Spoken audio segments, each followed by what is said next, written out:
ETF index mutual funds నేర్చుకుని stock మార్కెట్లో రాణించాలనుకుంటున్నారా? వెంటనే ఈ నెంబర్కి కాల్ చేయండి. హాయ్ హలో నమస్తే, welcome back to Suman TV. ప్రస్తుతం మనతో పాటు ఉన్నారు POW అధ్యక్షురాలు సంధ్య గారు. మేడంతో మాట్లాడదాం. నమస్తే మేడం.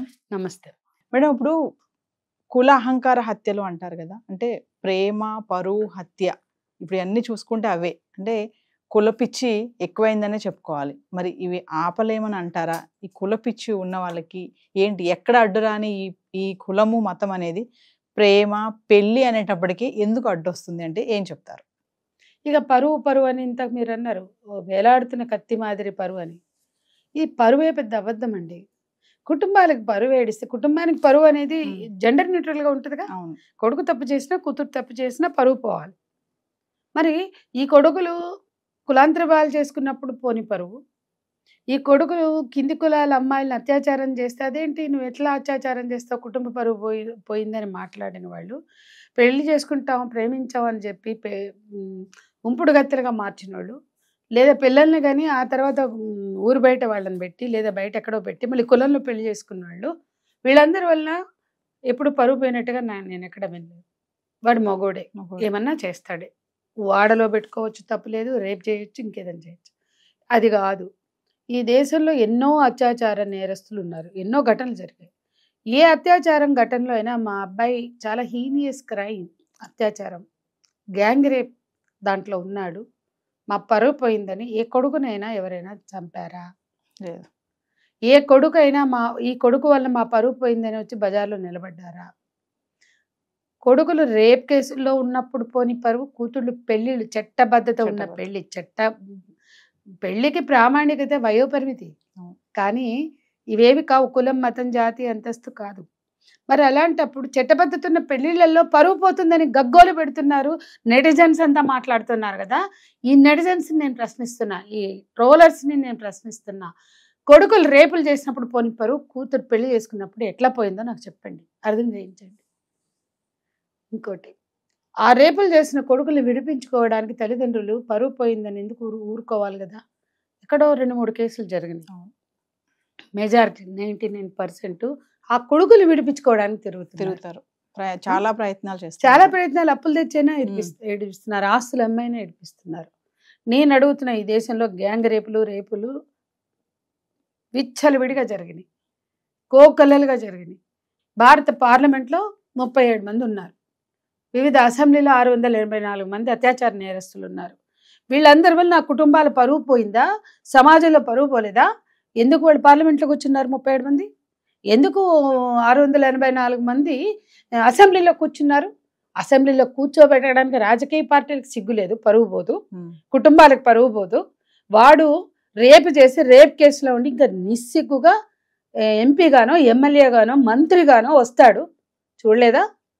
బీజేపీ యూపీలో బీజేపీ రాజకీయ ఎంపీ రేప్ కేసులో ఉన్నాడు. ఒక బీజేపీ ఏంటి, అనేక పార్టీలు వాళ్ళు ఉన్నారు. మరి వీళ్ళందరికీ పోని పరువు, ఈ పిల్ల పెళ్లి చేసుకుంటే చట్టబద్ధత కలిగిన ఈమె కాదు, ఏ పరువు హత్యలేని ఇవి ఎక్కడి నుంచి వచ్చిన జాడ్యం అండి. ఎలోపింగ్ జరిగిన, ప్రేమ వివాహాలు జరిగిన, ప్రేమికులు వెళ్ళిపోయిన దాన్ని ఎలోపింగ్ లేచిపోవడం అంటే, అలాంటి ఘటనల్లో కాప్ పంచాయతీలు పెట్టి పిచ్చి తీర్పులు ఇచ్చారు ఉత్తరాదిన.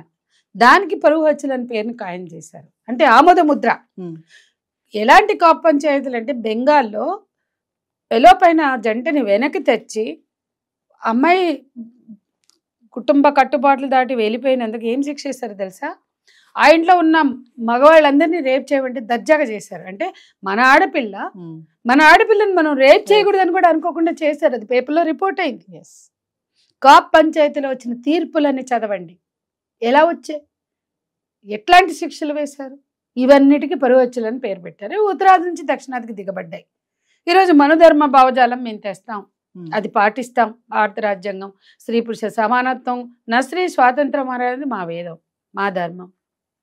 మాకు సమానత్వం లేదు, కుల మత జాతి లింగ వివక్షల్ని పెంచి పోషిస్తాం అనేటువంటి ధర్మాన్ని భావజాలాన్ని తెస్తామంటున్నారు. ప్రజలు ఆలోచించుకోవాలి, నెటిజన్స్ ఆలోచించుకోవాలా. రేపొద్దున మీ ఆడపిల్లలు కూడా సఫరర్స్. ఈ నెచ్చిన వెట్ల కులంలో కుల వ్యవస్థలో సఫరర్స్ చాలా మంది అవుతారు, అది అర్థం చేసుకోవాలి. ఇలాంటి ఇష్యూస్ లో మేడం తమ ఆడపిల్లల్ని రక్షించుకుంటున్నారు, కాపాడుకుంటున్నారు, ప్రేమించిన అబ్బాయిని మాత్రం చంపేస్తున్నారు. ఇది ఎక్కడ న్యాయం మేడం? ఇదే ఉందండి, కింది కులాలకు చెందినటువంటి పిల్లల్ని ఆడపిల్లలు పెళ్లిళ్ళు చేసుకున్నప్పుడే అబ్బాయిలు చంపుతున్నారు. అదే నేను మీకు చెప్పేది.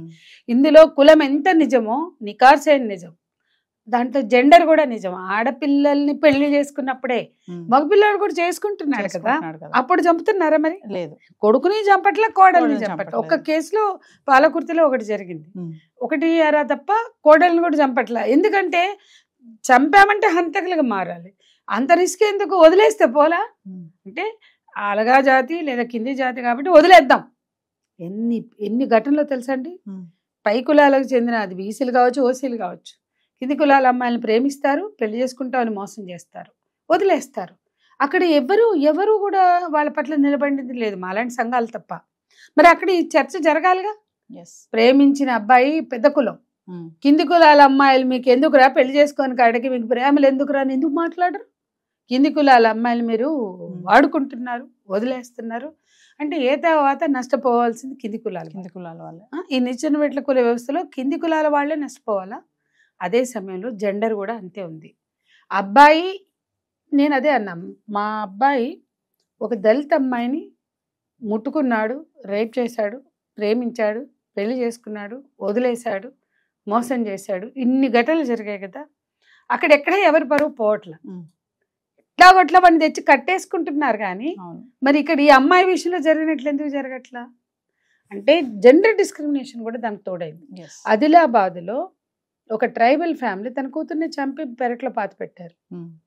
అట్లాగే ఒక ట్రైబల్స్లో ఇంకో తెగ, విత్ ఇన్ ద ట్రైబ్ ఇంకో తెగని చేస్తే కూడా చాలా తీవ్రమైన బహిష్కరణ ఉంది. ఇంకా ఈ కులపిచ్చి ఉంది ఉందండి, చాలా ఉంది. ఎస్సీలలో మాలమాదిగల మధ్య జరిగిన వివాహాలు ఎంత ఘర్షణలకు దారితీశాయి, ఎంత హత్యాకాండలకి కూడా సిద్ధపడ్డారు చూసాం. కొన్ని జరిగినాయి, కొన్ని నివారించగలిగాం. ఇట్లా విత్ ఇన్ ద బీసీ. ఇంకో విషయం మీకు తెలుసా, with in the BC, with in the OC, with in the SC కూడా క్లాస్ డిఫరెన్స్ ఉంటే కూడా అంగీకారం ఉండదు. మీరు చూడండి, ఒకే కులం కానీ ఒప్పుకోరు, ఎందుకంటే వాడు డబ్బున్నాడు, వీళ్ళు లేనోళ్ళు. అది ఇదర్ వే. వీటన్నిటికీ అదనంగా ఇంకొక కారణం కూడా ఉంది. అబ్బాయి ఎవరిని పెళ్లి చేసుకున్నా వీడి ఆస్తి పోయేదేం లేదు అవతల, కానీ అమ్మాయి చేసుకుంటే ఆస్తి పోతుంది. అమ్మాయికి ఆస్తి హక్కు ఇచ్చారు కదా, పుట్టింట్లో ఈక్వల్ రైట్. సో వాళ్ళకి ఎకరం ఉన్నా, 5 ఎకరాలున్నా, 4 ఎకరాలున్నా సగం ఆ అమ్మాయి రేపు క్లెయిమ్ చేస్తే నువ్వు కులాంతర వివాహం చేసుకున్నావు కాబట్టి నీకు ఇవ్వం అనడానికి లేదు కదా. సో ఆస్తి మీరు చూడండి, అన్ని నియమ నిబంధనలు ఆస్తికి లోబడి ఉంటాయి, ఆస్తిని రక్షించుకోవడంలో భాగంగా ఉంటాయి. మీరు మనోధర్మంలో ఎందుకు ఆ కండిషన్ పెట్టారు?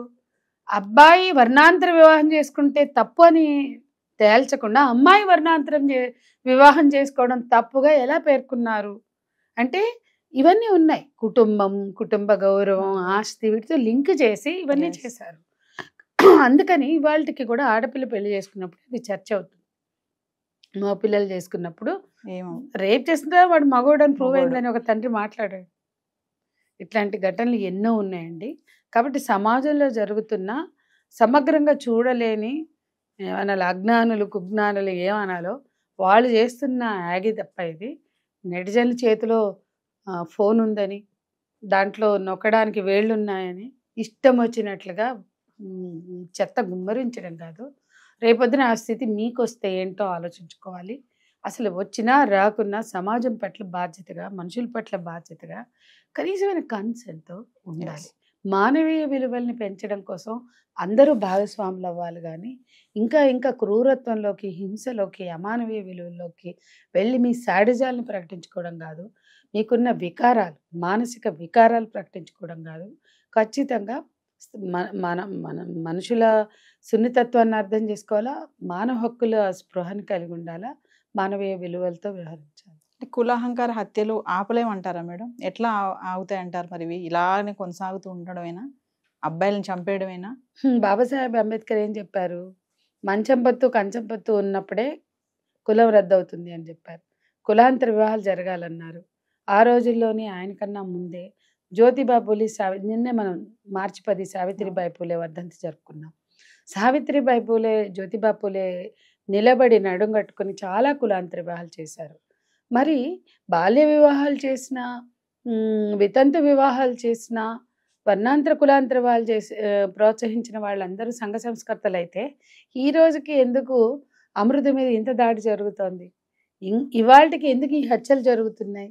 ఈ ప్రశ్న మరి ఆ రోజుల్లో బ్రిటిష్ వాళ్ళే ఒక చట్టం తెచ్చారు కులాంతర వివాహాలు. కానీ ముఖ్యంగా వాళ్ళు వితంతు బాల్య వివాహాల మీద సంస్కరణలు తీసుకొచ్చారు.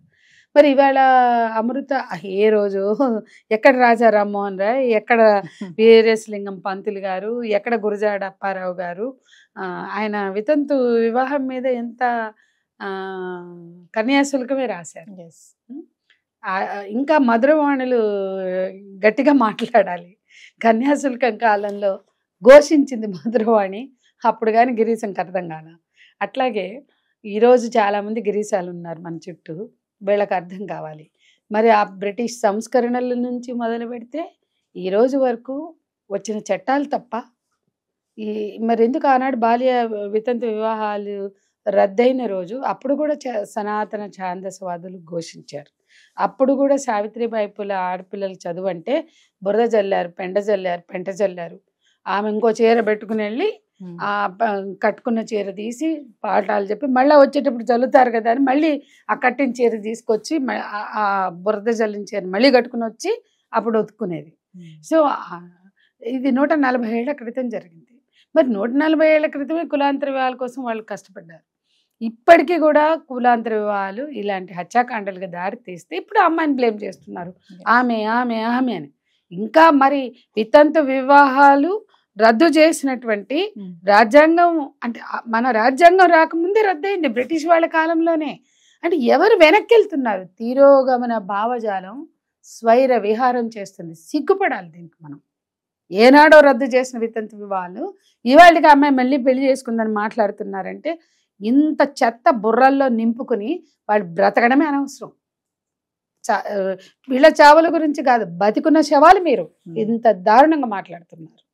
ఆ అమ్మాయి మీద చేస్తున్నటువంటిది అసలు ఇవాళకి వితంతు వివాహాలు తప్పేంటండి? ఇవాళకి పునర్వివాహాలు తప్పేంటండి?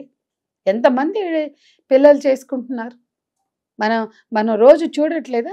ఇవన్నీ వీటికి అతీతంగా ఆ అమ్మాయిని టార్గెట్ చేయడానికి వీళ్ళకున్న అవసరం ఏంటి? ఇంత జుగుప్సాకరమైన తిరోగమన భావజాలంలోకి మన సమాజం వెళ్ళిపోతుంటే ఆడపిల్లలు భయపడుతున్నారండి. ఇవాళ ఇది ఇక్కడితో ఆగదు. ఆ అమ్మాయిని అంటుంటే చాలా మంది సంతోషిస్తున్నారు. ఆ రోజు కూడా ఈమె రెచ్చగొట్టిందని మాట్లాడారు. ఆ రోజు కూడా పెళ్ళి ఎటో వెళ్ళిపోక అంటే ఏమ్మా వెళ్ళొచ్చు, ఉండొచ్చు, వాళ్ళు పారిపోవాల్సిన అవసరం ఏంటి? నిజంగా వెళ్ళిపోదాం అనుకున్నారు ఈ సమాజం ఈ వీళ్ళ వేటల నుంచి తప్పించుకుని, కానీ ప్రెగ్నెన్సీ వచ్చింది కాబట్టి వెళ్ళలేదు పాపం మా అమ్మాయి. ఆ రోజు వాళ్ళిద్దరు అబ్బాయి బలైపోయాడు. ఇవాళ దుఃఖం వాళ్ళకి మిగిలింది. వీళ్ళందరికీ ఏమైంది? కాబట్టి ఈ రకమైన వెంటాడడం ఈ వేటలు కొనసాగుతూనే ఇటువంటి వేటగాళ్ళ వేటలకి విలవిల్లాడాల్సిన అవసరం ఈ ఆడపిల్లకి లేదు, అమృతకు కూడా అస్సలే లేదు. Thank you.